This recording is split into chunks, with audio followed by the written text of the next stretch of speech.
చాలా విశేషమైన శ్లోకం అండి. కొన్ని అలాగా ప్రజలకి నిత్యం గుర్తుండవలసిన నీతి శ్లోకాలు భారతంలో దొరికినంత గొప్పగా ఆ మాటలు ప్రపంచంలో ఏ వాంగ్మయంలోనూ దొరకవు. ఇది తెలుసుకోండి. ఏ కాలానికైనా పనికొచ్చే అద్భుతమైన మాటలు. ఆత్మనిందా ఆత్మపూజాచ పరనిందా పరస్తవ అనాచరిత మర్యాణం వృత్తమేత చతుర్విధం.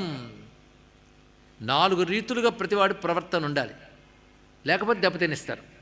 అదేమిటంటే ఆత్మ నిందా కూడదు, ఆత్మస్థుతి కూడదు. ఇది తెలుసుకోవాలండి. ఇక్కడ తన తాను పొగుడుకోవడం ఎంత తప్పో తన తాను నిందించుకోవడం కూడా తప్పు. దేనికి పనికిరాని వెండండి అని అనకూడదు. అవతల వాడు అవునండి అంటే మనకు కోపం వస్తుంది మనకి. కనుక అలాగా అనకూడదు. అలాగే నేనేం చేశానంటే నేనేం చేయించానంటే కొందరు నేను వదలలేరండి పాపం. ప్రపంచం మాత్రం అంత పట్టించుకోదు, కానీ పట్టించుకోదేమో అని వీడి బాధ. కనుక తన తాను పొగుడుకోవడం కానీ తన్ని తాను నిందించుకోవడం కానీ కూడదు. అలాగే పరనింద పరిస్థితి కూడా కూడదు. అంటే పరిస్థితి కూడదా అంటే హద్దు మీరిన పరిస్థితి కూడా ప్రమాదమే. అవతల వాళ్ళు గుణం ఉంటే కీర్తించడం ఉత్తమమే, దోషాలు ఉంటే చెప్పకపోవడం మంచిదే.